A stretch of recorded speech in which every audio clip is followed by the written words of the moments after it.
Hi guys, ഞാൻ നിങ്ങളുടെ സ്വന്തം വാശിക്കാരി. അപ്പം ഞാനും ഷിയയും കൂടെ കുറച്ച് സാധനം വാങ്ങാൻ വേണ്ടി പോവുകയാണ്. ഒരു ലഞ്ച് ബോക്സും പിന്നെ ബ്രെഡും വാങ്ങാനുണ്ടായിരുന്നു. അതും മേടിച്ചിട്ട് വന്നപ്പോഴേക്കും നമ്മുടെ തുണി താഴത്ത് കിടക്കുന്നുണ്ട്. അതും എടുത്തിട്ട് നമ്മൾ റൂമിൽ വന്ന് ബ്രെഡും ജാമും കൂട്ടി കഴിച്ചിട്ടിരുന്നപ്പോൾ നമുക്ക് ബിരിയാണി കിട്ടി ഗൈസ്. അങ്ങനെ നമ്മൾ അതും കഴിച്ച് ഫ്രൂട്ട് സലാഡ് ഉണ്ടാക്കാൻ വേണ്ടി അടുക്കളയിൽ കയറി. സത്യം പറഞ്ഞാൽ ഫ്രൂട്ട് സലാഡ് ഉണ്ടാക്കുന്ന ടൈമിൽ എനിക്ക് ചെറിയ വിഷമമുണ്ട്. നാട്ടിലുണ്ടായിരുന്ന സമയത്ത് ഞാൻ ഇത് തന്നെ ഉണ്ടാക്കി കഴിക്കുമായിരുന്നു. ലീവിന് പോയ ടൈമിൽ നാട്ടിൽ വെച്ചാണ് ഞാൻ ഇത് ഉണ്ടാക്കാൻ പഠിച്ചത്. പിന്നെ ഇവിടെ വന്നിട്ട് ഉണ്ടാക്കുമ്പോൾ നാട്ടിലെ കുറച്ച് ഓർമ്മകൾ വന്ന് മനസ്സിൽ. നമ്മളൊരു സോങ് ഒക്കെ കേട്ട് നല്ല വൈബായിട്ട് നിന്നിട്ട് ഫ്രൂട്ട് സലാഡ് അങ്ങ് ഉണ്ടാക്കി. പുതിയ കത്തിയാണ് കേട്ടോ. വീട്ടിലുള്ളവർ എൻ്റെ ഫ്രൂട്ട് സലാഡ് കഴിച്ചിട്ടുണ്ടെങ്കിലും ഇവരെൻ്റെ ഫസ്റ്റ് ടൈമാണ് കഴിക്കുന്നത്. പക്ഷേ ഇവർ കഴിക്കുന്ന വീഡിയോസ് ഒന്നും ഞാൻ എടുത്തില്ല ഗൈസ്, മറന്നുപോയി. അങ്ങനെ ഫ്രൂട്ട് സലാഡ് ഉണ്ടാക്കി ഫ്രിഡ്ജ് വെച്ചതിന് ശേഷം നമ്മൾ രണ്ടുപേരും കൂടെ ഒന്ന് പുറത്തിറങ്ങി.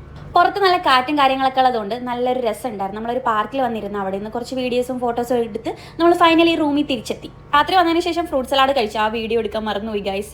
പിന്നെ രാത്രിയായപ്പോൾ പിന്നെ വിശന്ന് ഞങ്ങൾ മാഗി ഉണ്ടാക്കി കഴിച്ചു. നല്ല ചൂടുള്ള നല്ല ടേസ്റ്റുള്ള സാധനം ഷീ ഉണ്ടാക്കിയതാട്ടാ. അത് കഴിച്ചുകൊണ്ടിരുന്നപ്പോൾ ഒരു റൂമേറ്റ് ഒരു ചോക്ലേറ്റ് തന്നു. അതും കഴിച്ച് നമ്മൾ കിടന്നുറങ്ങി. അപ്പോൾ അടുത്തൊരു വീഡിയോ ഇടുന്നവരെ ബൈ ടാറ്റാ.